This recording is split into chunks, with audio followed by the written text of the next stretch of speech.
많이 힘드실 텐데. 오늘 읽으셨던 본문은 지난번에 이어서 빌라도가 예수님에 대해서 이제 신문하는, 그러니까 두 번째, 세 번째, 2차, 3차 신문하는 내용을 갖고 있고요. 우리는 다음 주에 보시면 이제 빌라도가 예수님을 이제 로마 군병에 넘겨서 십자가에 이제 못 박게 하시는 이제 장면이 소개가 될 겁니다. 일단 오늘 본문은 그렇습니다. 빌라도의 2차, 3차에 걸친 이제 예수님에 대한 신문. 근데 이제 저희가 읽어보셨지만 이제 흥미로운 게 하나 이제 눈에 들어오시는 게 이제 빌라도가 예수님을 바라보는 거예요. 빌라도는 예수님에 대해서 뭐라고 오늘 본문을 설명합니까, 여러분? 죄가 없다고 얘기해요. 우리 눈만 나오실래요? 두 군데가 있죠. 4절 가보세요. 중반 보시면 내가 그에게서 아무 죄도 찾지 못했다라고 얘기합니다. 6절 맨 뒤로 가보세요. 십자가에 못 박으시오 하니까 나는 그에게서 죄를 찾지 못하였노라 라고 얘기하세요. 빌라도의 말입니다. 그러니까 빌라도가 이제 이런 확신이 있는 거죠. 내가 보니까 이 사람은 죄가 없구만. 근데 여전히 유대인들이 원하는 건 뭡니까? 예수님을 십자가에 못 박는 거 아닙니까? 지금 이제 제가 제목을 그래서 십자가에 못 박으라 라고 했는데 빌라도의 마음속에 있는 확신은 뭐냐면 내가 이 양반을 보니까 죄가 없구만. 유대인들은 그런 거죠. 왜 죄가 없어? 그를 십자가에 못 박으시오 라고 하는 유대인들의 외침과 빌라도의 무죄에 대한 확신, 이 둘 사이에서 빌라도가 갈등하고 고민했겠죠. 결국 빌라도는 누구의 손을 들어줍니까, 여러분? 대중들의 손을 들어줍니다. 그리고 예수님의 무죄 판결, 무죄에 대한 확신을 스스로 포기합니다. 이제 일단 정치적인 배경을 잠깐 보면 저희가 이제 지난번에 한번 제가 말씀드린 기억이 나는 것 같은데 빌라도는 이제 그 빌라도 뒤에 아주 자기를 소위 말하는 이제 후원해 주는 후견인이 있어요. 그 후견인이 누구냐면 로마 총독, 그 당시 총독이 누굽니까? 티베리우스라는 사람입니다. 14년에서 37년까지입니다. 티베리우스 총독인데 그 티베리우스 총독의 총애를 받고 있었던 바로 옆에서 그 황제를 경호했던 일종의 경호실장 같은 거, 비서실장 같은 역할을 했던 사람이 있어요. 그게 누구냐면 세자누스라는 사람이에요. 세자누스입니다. 근데 그 당시 보면 세자누스 입지가요 되게 좀 이렇게 흔들렸어요. 그러니까 여러분 그런 건 있습니다. 이렇게 여러분 우리가 이제 조선 실록 아니면 고대 왕조들의 실록 그런 거 이제 쭉 대강 이제 학교 때도 배우시고 또 개인적으로 역사를 좋아하시는 분들은 이제 그런 것들을 보셨을 테지만 황제, 특히 로마 황제들 보시면 되게 의심이 많아요. 되게 의심도 많고 그리고 좀 병적인 뭔가가 있어요. 병적인 뭔가가 늘 있어요. 우리 조선 왕조도 저는 이제 다르지 않다고 보는. 왜 그러냐면 이 왕권들이 이렇게 정상적으로 이렇게 주고받고 하는 케이스가 이렇게 많지 않지 않습니까? 좀 요즘식으로 표현하면 평화적인 정권 교체가 별로 많이 이루어지지 않아요. 대부분 뭡니까? 여러분? 대부분 쿠데타, 그죠? 모반, 독살, 막 그런 것들에 의해서 정권들이 자꾸 바뀌고 하니까, 그러니까 황제들의 마음속에는 늘 그런 두려움이 있어요. 그러니까 우리 그거 있잖아요. 그 상궁 무슨 상궁입니까? 밥 먹는 거. 기미상궁이란 오죽하면 그걸 참 잔인해요, 그죠? 그거 생각하면 혹시 들어가 있으면 그분이 죽는 거 아닙니까? 이런 인권이 너무 무시되는 고대인들. 황제 마찬가지입니다. 늘 불안함이 있어요. 근데 보니까 지금 말씀드렸던 그 세자누스라는 사람입니다. 누구의 후견인입니까? 이분이 누구의 뒷배가 되는 거예요? 빌라도의 뒷배가 되는 세자누스. 경호실장, 비서실장 꽤 높은 거의 넘버 5 안에 최소한 그 당시 로마 제국의 넘버 5 안에 들어갈 정도의 막강한 권력을 행사했던 그 세자누스라는 사람이 입지가 흔들렸어요.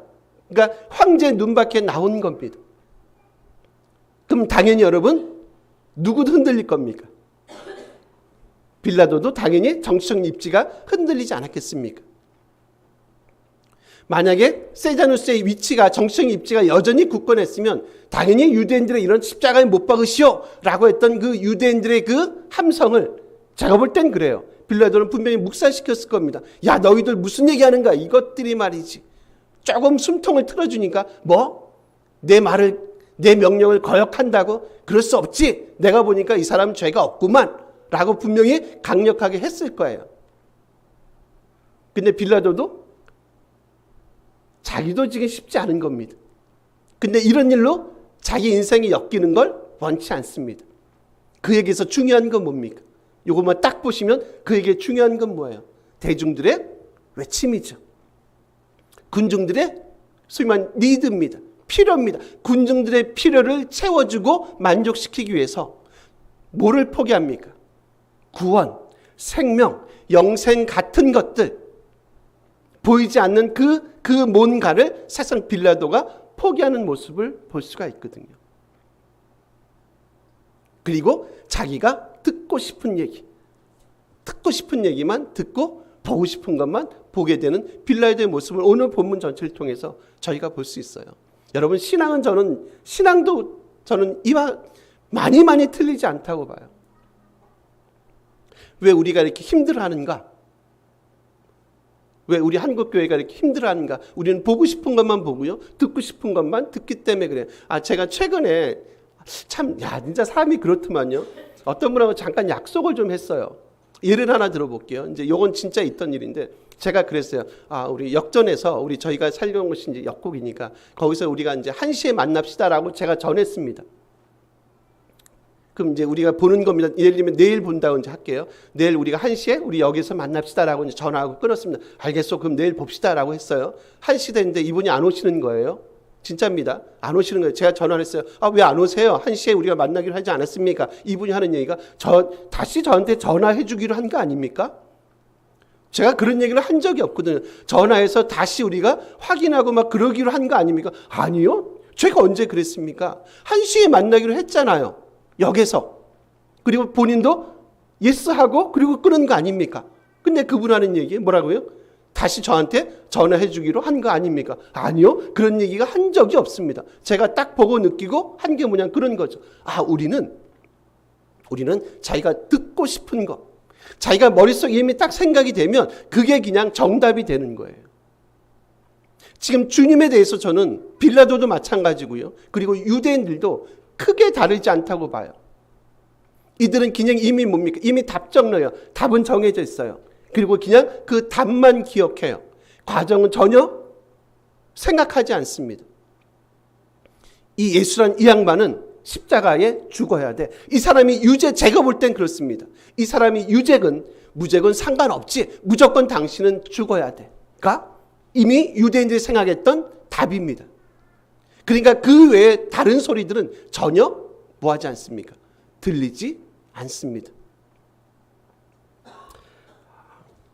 여러분 한번 우리 몇 절을 보시냐면 3절 한번 보세요. 우리 앞에 이제 그 가시나무로 관을 엮고요. 그리고 예수님께 이제 자색 옷을 입히는 장면이 2절에 소개되어 있고요. 3절 한번 같이 한번 읽어보실까요? 읽습니다. 앞에 가서 이르되 유대인의 왕이여 평안할지어다며 손으로 때리더라. 여기 손으로 때리다란 표현 제가 지난주 한번 했죠. 기억나십니까? 지지난주인가요? 지지난주 했네요. 기억나세요? 안 나십니까? 상관없습니다. 라피스마라는 단어를 썼는데 이게 신약에서 3번 쓰고요. 그리고 지지난주에 봤던 18장 22절에 한번 눈으로 확인만 해보세요. 바로 앞에 있으니까. 22절 보시면 아랫사람 하나가 손으로 예수를 쳐 이르댑니다. 이게 같은 단어입니다. 지금 19장 3절에 손으로 때리더라 같은 단어예요. 근데 여러분 요게 있잖아요. 사실 시제로 보면 지금 미완료 시제를 사용하고 있어요. 그럼 지금 예수님을 때리는 그 행위가 미완료입니다. 그러니까 제가 얘기했죠. 시제를 볼 때는 미완료니까 이렇게 이해하시면 돼요. 그냥 완료되지 않은 거라고 생각하시면 돼요. 그럼 어떤 거예요? 예수님을 계속해서 지속적으로 예수님을 때린 겁니다. 손으로 때린 거예요. 근데 원래 따지고 보시면 손으로 때렸다라는 손이란 단어는 사실상 없어요. 헬라어에는. 그냥 한글 성경에만 집어넣은 거예요. 손이라는 단어 없으니까 계속해서 때린 겁니다. 그냥 때린 거예요. 되게 흥미롭죠. 뭐가 흥미롭냐? 지금 19장 3절에 의하면 예수님을 계속해서 때렸던 사람은 누굽니까, 여러분? 누가 때렸어요? 일단 우리 본문에 나와 있는데 손으로 예수님을 계속 때린 사람은 누굽니까? 군인이죠. 우리 18장 앞으로 가보세요. 요한복음에서 2번 나왔다 그랬어요. 18장 22절에서 예수님을 때렸던 사람은 누굽니까? 대제사장에 속한 아랫사람이죠. 맞습니까? 18장 22절에 의하면 그러면 이 사람은 누굽니까? 유대 사람이지요. 맞죠? 19장 3절에 의하면 때린 사람은 누굽니까? 군인이니까 당연히 누구겠어요? 로마 사람이지요. 그러니까 18, 19장을 여러분 같이 한번 묶어보세요. 18장 22절에서 주님을 때렸던 사람은 누군가? 유대 사람. 대제사장 밑에 속한 사람. 19장 3절 군인 누굽니까? 로마 사람. 그럼 지금 약간 그림이 나오지 않으세요? 누가요? 누가 지금 주님에 대해서 이런 적대적인 행동들, 태도를 보입니까? 유대 사람 플러스 로마 사람들. 지금 안팎으로요. 안에서 유대 사람이, 밖으로 로마 사람이 지금 예수님의 하나님 아들 되심, 예수님의 구원자 되심을 전혀 이해하지 못하는 지금 안팎의 사람들의 그 적대적이고 그 잘못된 행동들을 저희가 볼 수 있다는 거예요. 그리고 그런 행동들을 어떻게 하신다고? 이분들이 지속적이고 계속적으로 하는 모습들. 여러분, 그러니까 로마 사람들은 그렇다 치더라도 특히 유대인들의 이런 행위가 예수란 저 사나이를 십자가에 못 박으세요, 못 박으시오라고 하는 그 유대인들의 그 외침을 여러분들은 이해합니까? 어떻게 이해하십니까? 뭘 더 보여줘야 되냐는 생각이 들지 않으십니까? 얼마만큼의 이적들을 너희들은 기대하는가? 저희가 봤잖아요. 표적들 얘기하면서 제가 7가지 표적, 대표적인 7가지 표적. 무리를 걸으시고 물을 포도주로 만드시고 죽은 사람을 살리시고 하는 것들, 심지어 나사로까지 살리고 하는 그 7가지 표적을 보여줬음에도 불구하고 여전히 유대인들은, 여전히 로마인들은, 여전히 세상 사람들은 주님에 대해서 뭐를 보입니까? 적대적이고 주님에 대해서 되게 그를 미워하는 그런 모습들. 이게 뭐라고요? 이거 세상의 생각 아닌가? 세상의 관점이 그렇지 않은가?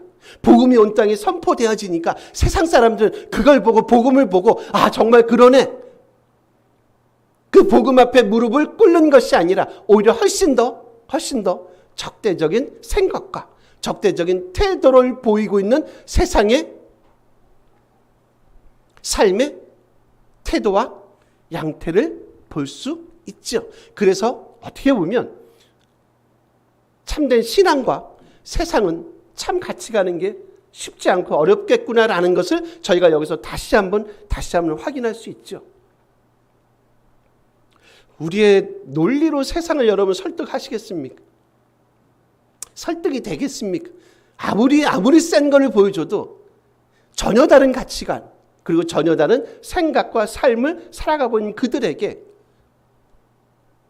과연 이 세상의 논리가, 그리고 우리가 생각하는 이 복음이 두 개가 같이 하나가 될 수 있을까라는 부분을 설명해 보면 참 많이 회의적인 걸 저희가 볼 수 있습니다.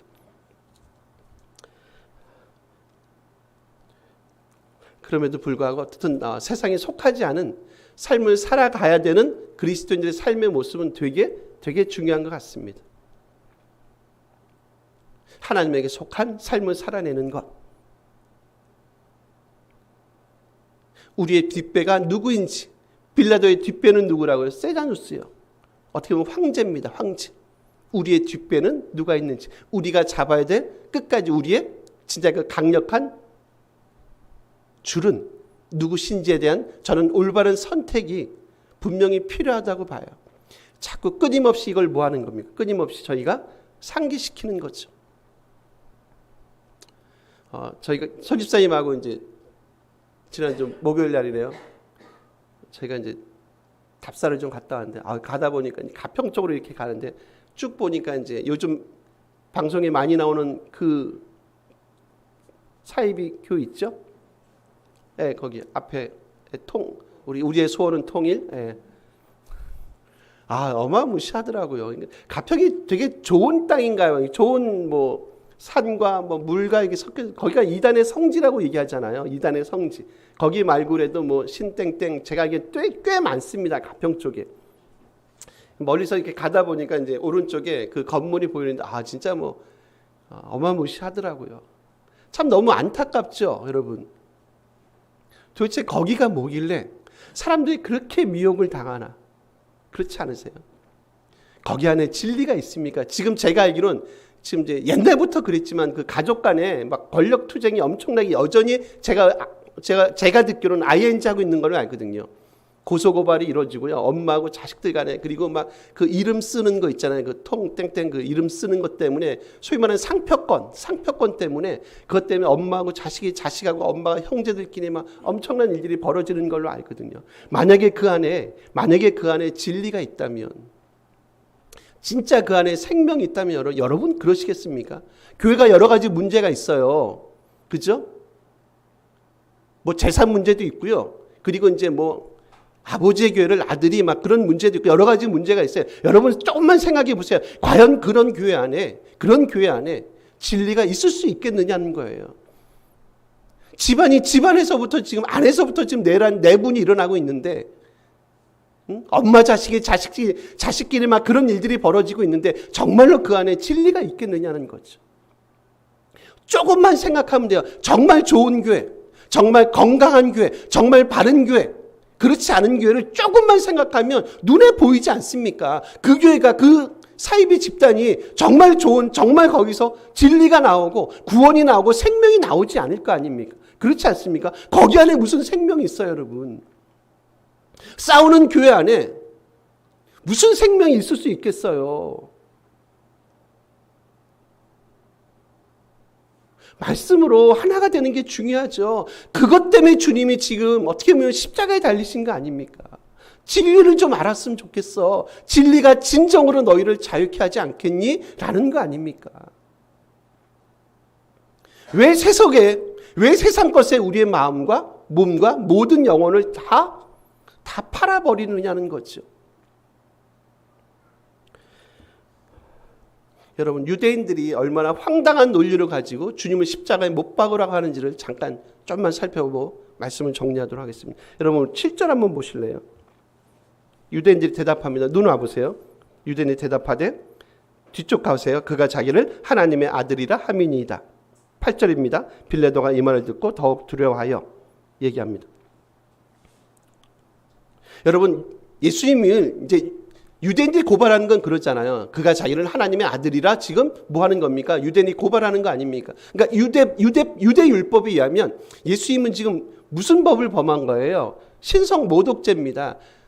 그러니까 레위기 보시면 신성 모독한 사람들은요 죽게 돼 있죠. 뭘로 죽게 돼 있습니까? 투석 돌로 죽게 돼 있단 말이에요. 여호와를 신성 모독하는 자 그를 돌에 쳐서 사형에 처하라는 레위기 율법이 있단 말이에요. 근데 왜 굳이 유대인들은 예수님을 돌로 치지 않고 왜 자꾸 십자가형만을 고집할까요? 유대인들 생각에는 여러분 또 그런 게 있어요. 고난받는 의인의 사상이 있습니다. 올바른 사람, 순교당하는 올바른 사람들은 그들은 늘 고난을 받지. 잘못하면 유대인 생각에는 아주 중요한 신학에 깔려 있어요. 잘못하면 예수님의 이 죽음이, 특히 돌로 맞아 죽은 이 죽음이 유대 백성의 눈에 뭘로 비칠 수 있다는 겁니까? 마치 고난당하는 순교자로 비칠 수 있다는 거예요. 우리가 알고 있는 예수란 그분은 그런 분 아니던데? 그럴 수 있잖아요. 그분은 우리를 되게 긍휼히 여겨주셨는데, 가난한 자의 친구가 되어주셨는데, 내 눈을 뜨게 해주셨는데, 내 질병을, 내 중풍병을 고쳐주신 분인데, 그분이 그렇진 않지 라고 하는 민심이라는 게 있을 것 같아요, 저는. 그러니까 이렇게 예수님이 돌아가시면 안 돼요. 돌로 맞아 투석형으로 돌아가시면 안 돼요. 그러면 오히려 백성들 사이에서 오히려 이분은 뭘로 비칠 수 있다는 거죠? 고난당하는 아주 의인인, 순교자인 의인으로 비출 수 있다는 거예요. 명분을 주기 위해서 예수님은 어디에 돌아가셔야 됩니까? 십자가요. 신명기법에 나오죠. 무슨 얘기가 있습니까? 하나님께 저주받은 자, 나무에 달린 자마다, 신명기 21장 23절 대기 가서 확인해 보십시오. 21장 23절입니다. 나무에 달린 자마다 하나님께 뭐한 거요? 저주를 받은 자지라는 그 신명기법이 있어요. 그러니까 예수님은 돌로 맞아 돌아가시면 안 돼요. 십자가에 달려 돌아가셔야 돼요. 그래서 사람들에 의해서 그의 죽음은 정당했지. 어떤 죽음입니까? 하나님께 그는 저주를 받아 죽은 자지라고 하는 그 유대인의 잔꾀들. 좀 요걸 이제 좋게 제가 포장해 볼게요.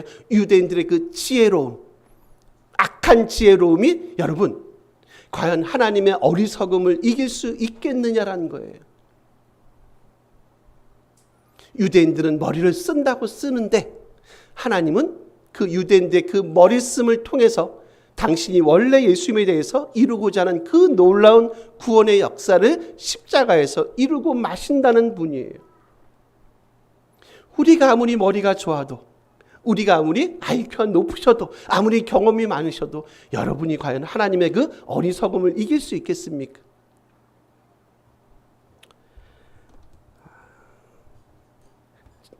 뭐 이제 좀 친하게 지낸 목사님들한테 제가 이제 그 얘기를 한 번씩 한두 번 정도 한 기억이 납니다.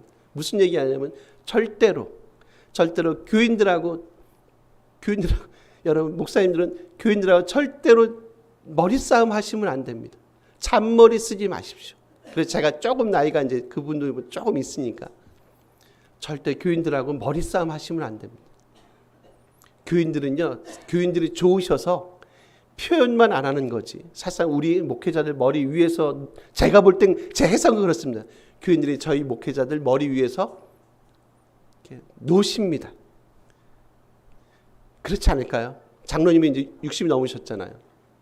그럼 최소한 30년 이상 사회생활 하셨지 않습니까? 저희들은 공부만 하고 이길만 온 사람이에요. 예를 들면 장로님하고 저하고 잔머리 싸움을 한번 해본다고 생각해요.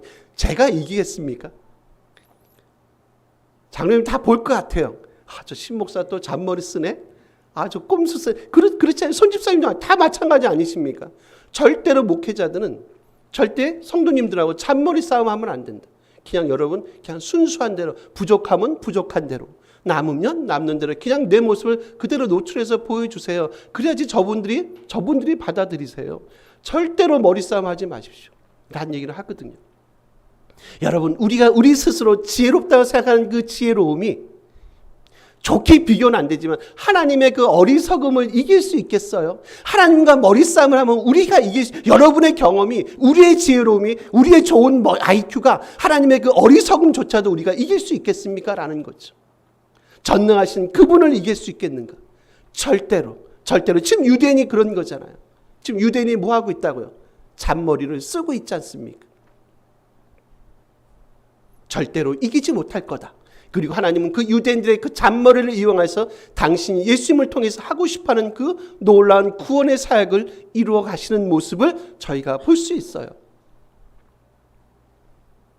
하나님의 일하심을 여러분 좀 기억하시고, 그리고 그분 앞에 좀 부족하지만 우리의 삶을 조금 내어놨으면 좋겠고, 세상과 같지 않은, 세상과 다른 삶의 방식으로 우리가 이 땅에 서지 않으면 우리도 유대인과 다를 게 뭐가 있고요.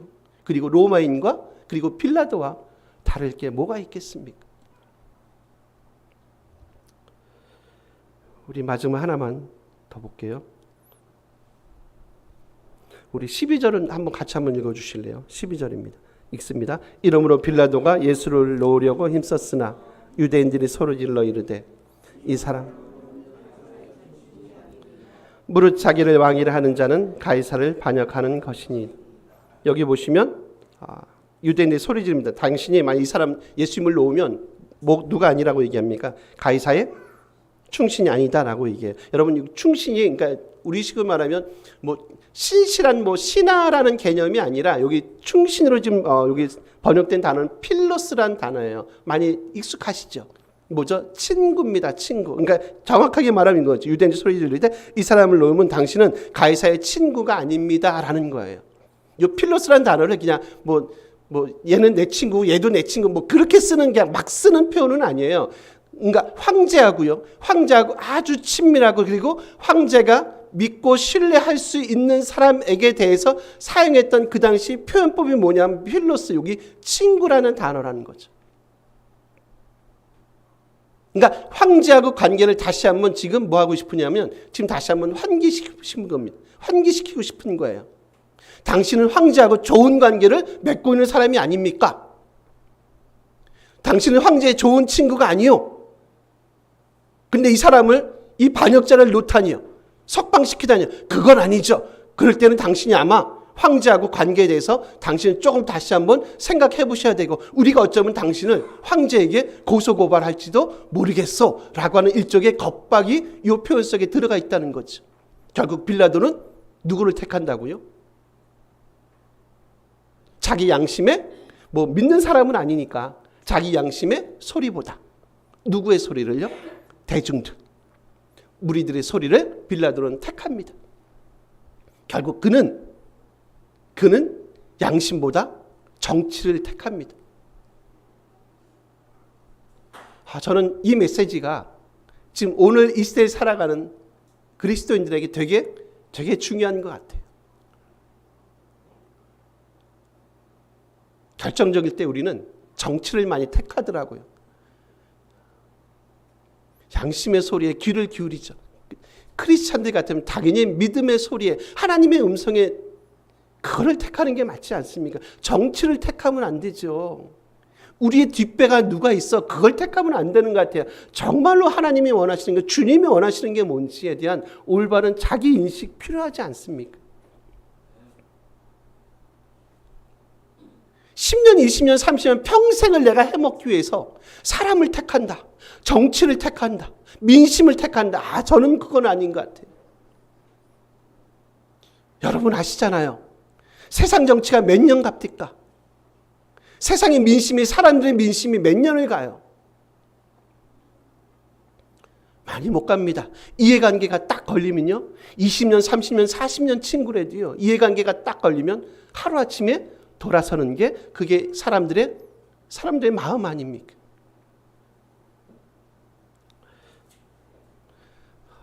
어느 한 글에 이런 글이 보이더라고요. 세상과 단절하지 않으면, 아재 개그하는 겁니다. 세상과 단절하지 않으면 언젠가 당신이 절단할 수 있다. 단절, 절단입니다. 신앙과 단절하지 마시고요, 세상과 단절하시면서, 제가 또 다시 말씀드립니다. 이 정도 뜻은 이해합니다. 세상을 떠나라는 얘기는 아닙니다. 그 안에서 하나님의 백성다운 삶을 살아내는 거죠. 유대인처럼 이렇게 소리치지 않는 겁니다. 그를 십자가에 못 박으시오라고 소리치지 않는 것, 우리의 신앙의 양심에, 우리의 신앙의 소리를 듣는 것, 무리들의 소리에 우리 마음을 던지지 않는 것, 우리 마음을 빼앗기지 않는 것, 세상의 소리에 우리 마음을 빼앗기지 않는 것, 하나님의 그 음성, 주님의 그 음성 듣고 주님과 단절하지 마시고요, 세상과 단절하는, 그래서 끝까지 이 믿음에 든든히 서가는 복됨이 이 공동체 가운데 있기를 간절히 기대하고 소원합니다. 우리 같이 한번 기도했으면 좋겠습니다.